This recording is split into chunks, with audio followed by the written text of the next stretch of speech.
Hello everyone, and I hope you're having a wonderful day. After helping restore the village's water supply, Tu Tien receives an opportunity that could change the future of every farming family around her. A major agricultural exhibition in Hanoi wants her to introduce the mountain products made by Jack's company in the surrounding village. But Tu Tien has only a few days to train Hanh, prepare the products, and leave the farm that has finally become her home. Mother Loi believes Tu Tien should go. Uncle Dung believes the trip could open doors for the entire village. Jack promises that he will tell her immediately if anything goes wrong while she is away. But shortly before Tu Tien boards the train, she notices pale yellow edges appearing on several melon leaves. At first, the marks seem harmless. Then, on the night before Tu Tien is scheduled to meet the most important buyer at the exhibition, Jack calls her with frightening news. The yellow marks have turned black, and the disease is spreading through the field. Will Tu Tien remain in Hanoi and protect the opportunity she carried there for the entire village? Or will she abandon the exhibition and return home before the harvest is destroyed? Stay with us until the end to discover what happens. And if you enjoy stories about love, family, and people working together to build a better future, please like the video, subscribe to the channel, and turn on notifications so you never miss the next chapter of Jack and Tu Tien's journey. The morning after receiving the offer from Hanoi, Tu Tien returned to the melon field before sunrise. Thin mountain mist rested over the farm. Water moved steadily through the repaired irrigation pipes, and the youngest melon plants had begun recovering from the crisis. Their leaves had opened again. Small drops of water remained along the edges. Tu Tien walked between the rows with a notebook in one hand. She checked the soil around the roots and examined the stems for damage. Near row 12, she noticed that several leaves had pale yellow edges. The marks were faint. They might have been caused by the hours without water, followed by the sudden return of moisture. Han followed behind her carrying a basket. Are those leaves damaged? Not seriously yet. Tu Tien marked the plants with small pieces of cloth. Photograph them every morning and every evening. Should we remove them? Not yet. We need to see whether the color changes. Uncle Dung approached from the next row. The roots are strong. That is good, Tu Tien said. But do not water over the leaves at night. Only water around the roots. Uncle Dung looked at the sky. There will be heavy mist this week. That is why the leaves must stay as dry as possible. Jack appeared at the edge of the field with Tu Tien's phone.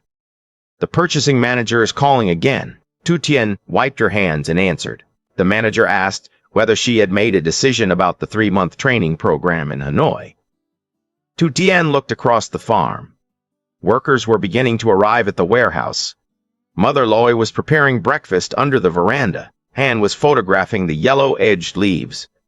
I am grateful for the offer, Tu Tien said, but I cannot leave the farm for 3 months right now. The manager became quiet. Is your answer no? My answer is that 3 months is too long for the first step.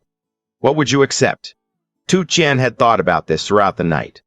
The agricultural exhibition begins next week. Yes, let me represent our company there first. The manager listened. For how long? 7 days. Tu Tien continued. I will bring products from our farm and several families in the village.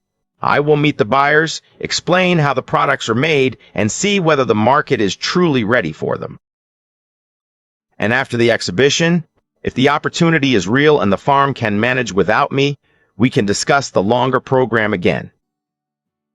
The manager considered her proposal. The exhibition team needs someone who can speak directly with farmers and buyers. That is what I can do. Then come for 7 days. Tu Tien looked toward Jack. He had heard the conversation. The manager added, if you perform well, we will arrange a meeting with one of our largest regional buyers on the final morning. When do I leave? In 4 days. After the call ended, Jack asked, how do you feel? Relieved. Only relieved and terrified. Jack smiled. That sounds more honest. Han approached with the product inspection records. Tu Tien looked through them. The bamboo shoots had been checked. The tea packages were dry. The latest melon shipment had arrived safely. You will lead today's inspection, Tu Tien told her. Han's eyes widened. Today? You have 4 days to prove the farm can operate while I am away. What will you do? I will watch. That makes it worse. It should make you careful. At the drying shelter, Han inspected the color, smell, and texture of the bamboo shoots. Her hands moved too quickly at first. Tu Tien stopped her. You are rushing because everyone is watching.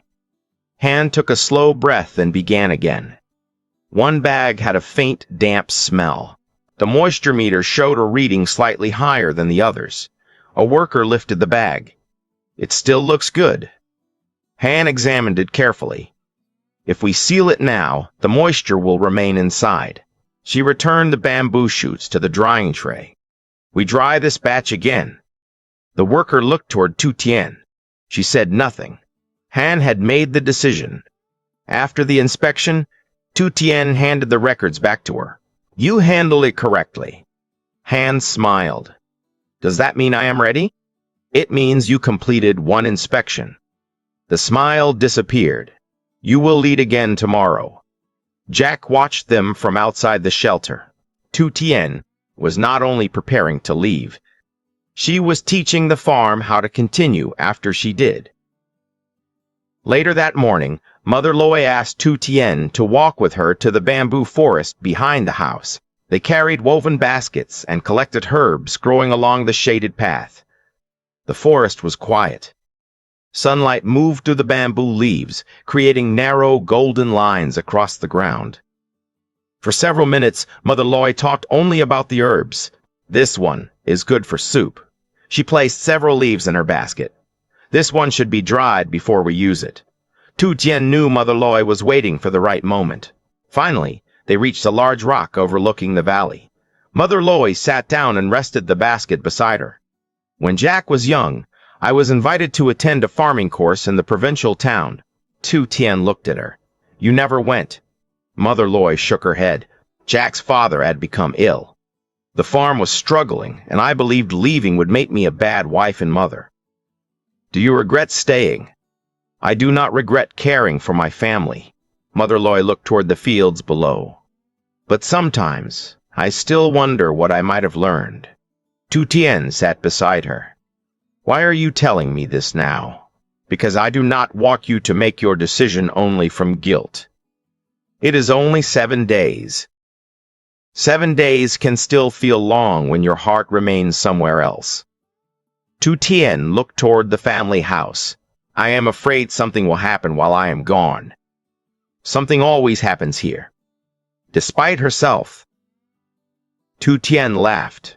Mother Loi continued. The pump breaks. The rain comes at the wrong time. Uncle Dung loses a tool and blames everyone else. I do not lose tools. Uncle Dung's distant voice unexpectedly called from farther down the path. Mother Loi raised her voice. You lost my knife yesterday. I placed it somewhere safe. You forgot where the safe place was. Tu Tien laughed again. Uncle Dung disappeared deeper into the forest, pretending not to hear. Mother Loi's expression softened. The farm will not become perfect because you stay, and it will not stop needing me because I leave. No. Mother Loi took Tu Tien's hand. But perhaps you are not going to leave us. Then what am I doing? You are carrying what we have made to a place we cannot reach by ourselves. Tu Tien looked at her. If people in Hanoi buy our products, it will not help only Jack's company. It may help Mai's family, Mr. Phuc, Han's family, and every worker who depends on the harvest. Mother Loi stood and lifted the basket. You are not going there to escape the farm. You are going there because the farm has taught you something worth carrying. As they walked home, Tu Tien asked, What if I fail? Mother Loi answered without looking back. Then you return home, eat dinner, and try again later. The answer was simple. That made it more comforting than any perfect speech could have been. News of Tu Tien's trip spread through the village before lunchtime. By the afternoon, people began arriving at the family farm carrying products they hoped she could introduce in Hanoi. Mai brought several packages of dried vegetables from the rows that had survived the water crisis. These are not as beautiful as the products from large farms, she said. Tu Tien examined the vegetables. They are clean and properly dried. The packaging is simple.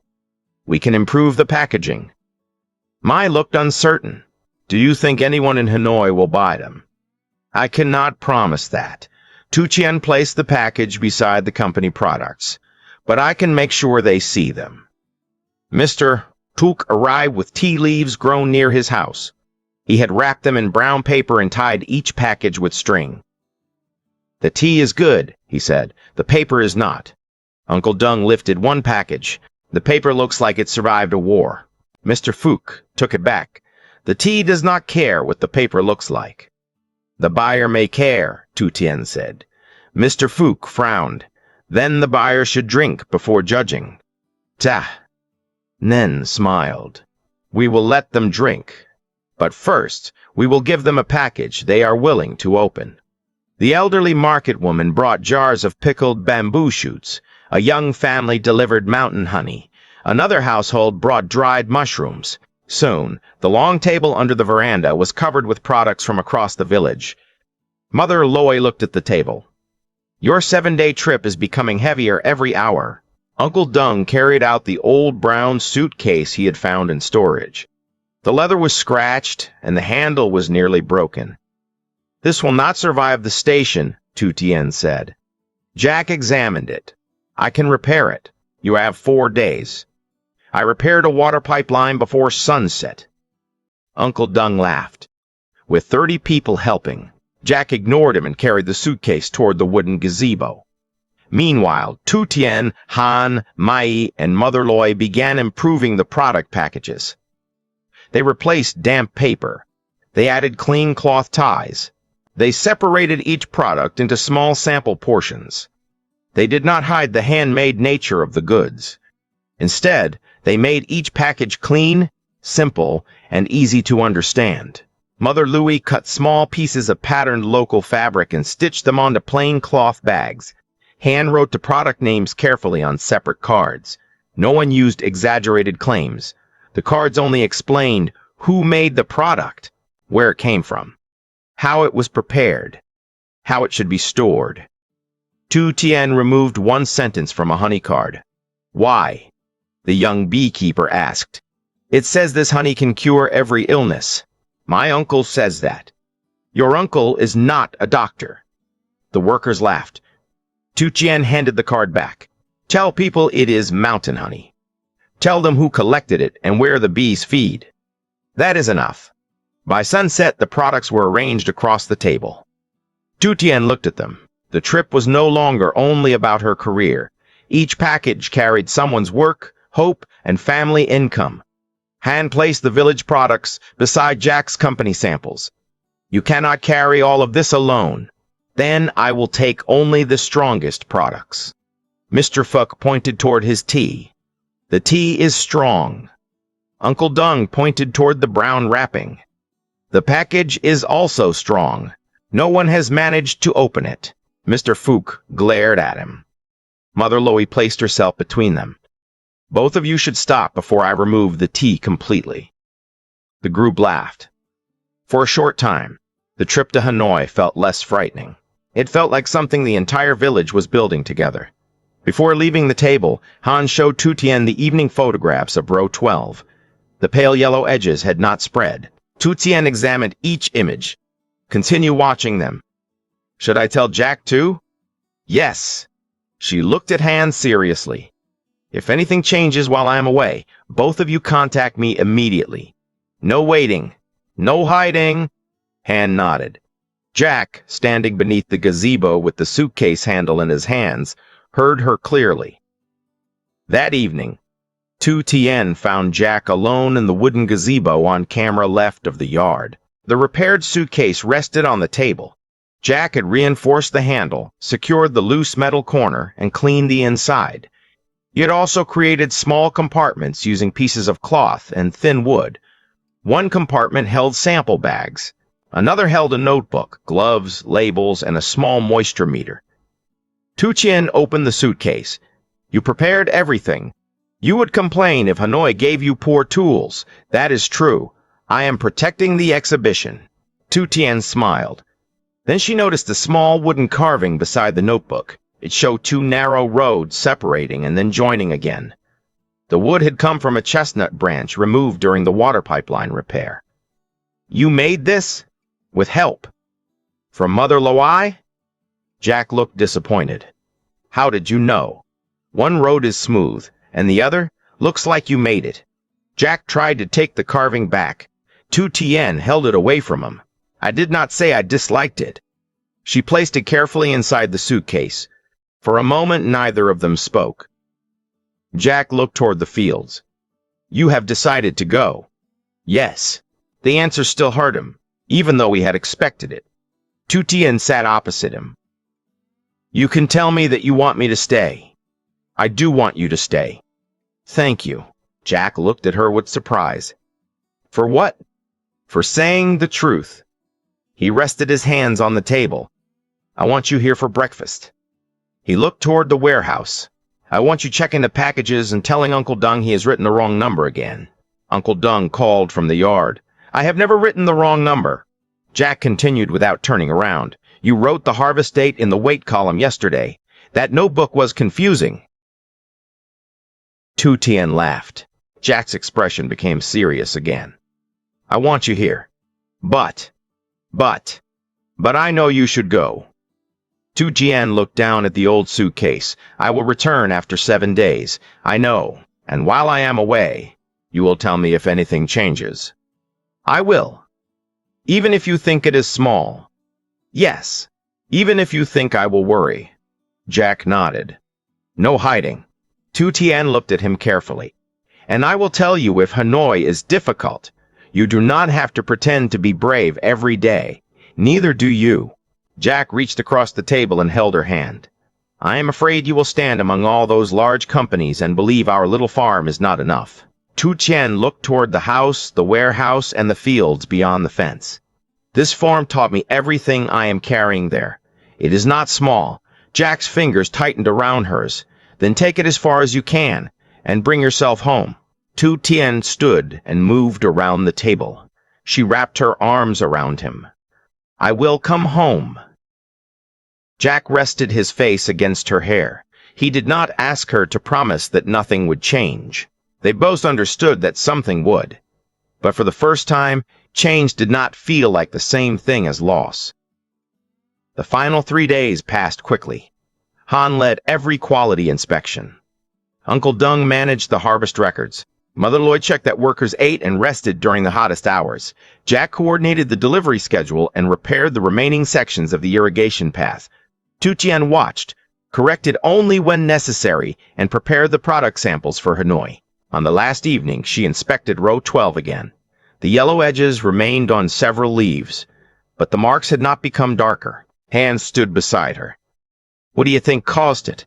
The plants were stressed when the water stopped. Tu Tien touched the soil. The heavy mist may also be keeping the leaves wet for too long. What should we do? Water only at the roots. Keep the rows clear so air can move through them. She handed Han several pieces of red cloth. If any mark becomes brown or black, tie one of these around the nearest post and call me immediately. Han nodded. The following morning, the family left before sunrise for the railway station in the valley. Jack carried the old suitcase. Uncle Dung carried 2 additional bags filled with product samples.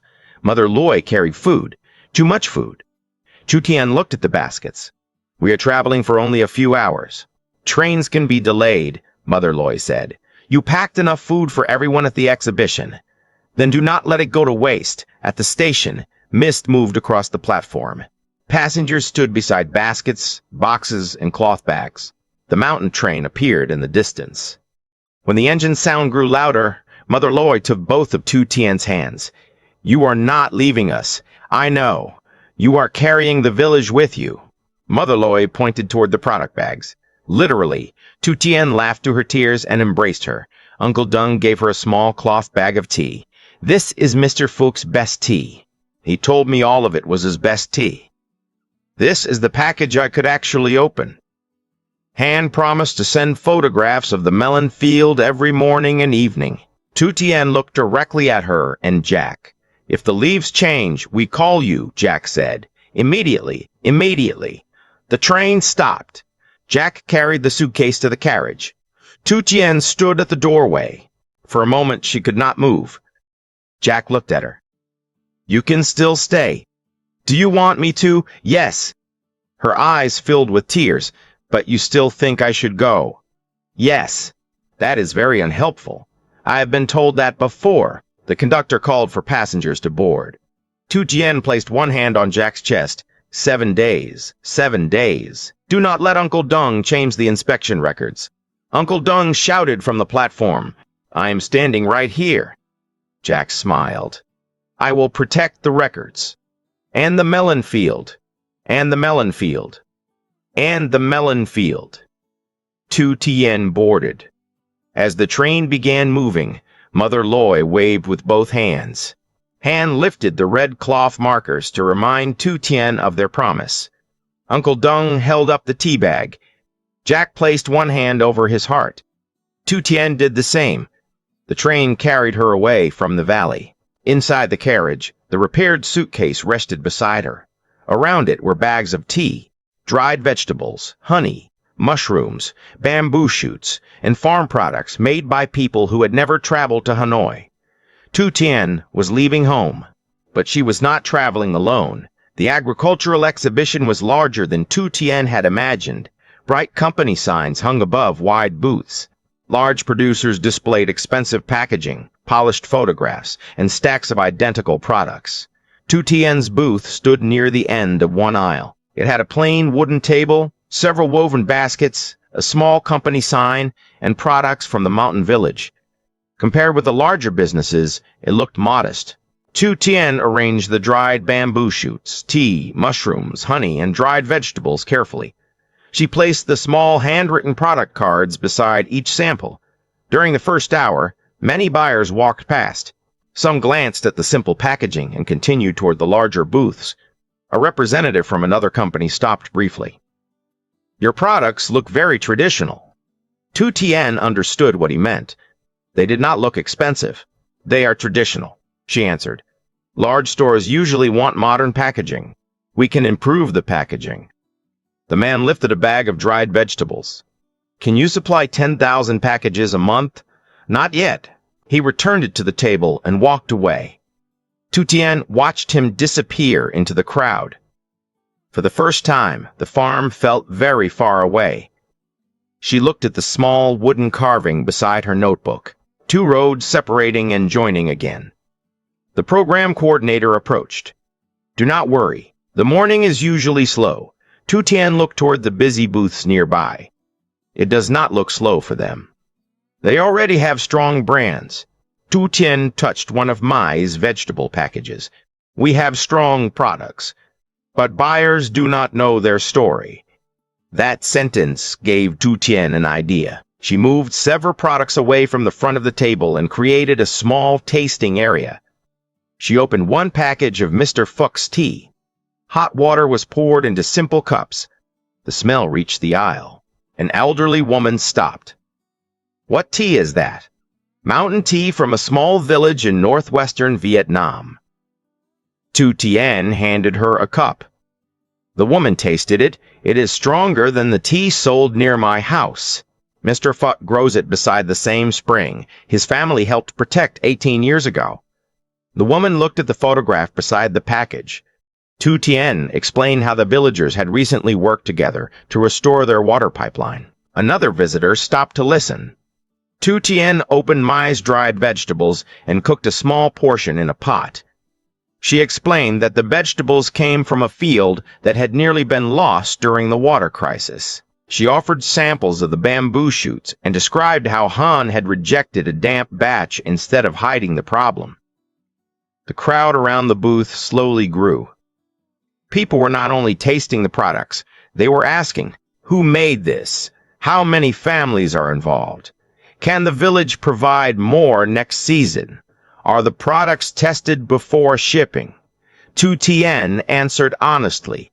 She did not claim the village could produce unlimited quantities. She explained what they could provide now and what they hoped to build later. A small shop owner placed an order for Mr. Fuchs tea. A restaurant owner asked for samples of the dried bamboo shoots. A family store requested Mai's dried vegetables. By afternoon, several sample packages were gone. The program coordinator returned. You changed the booth. People needed the taste before they judged the wrapping. The coordinator smiled. One of the regional buyers watched you speaking with the visitors. Tu Tien looked toward the aisle. Which one? A woman named Ms. Hoa. Her company supplies products to stores across several provinces. Did she stop here? Not yet. The coordinator handed Tu Tien a meeting card. She wants to speak with you tomorrow morning before the exhibition opens. Tu Tien stared at the card. This was the meeting that could bring the village products into a much larger market. What time? 7:30.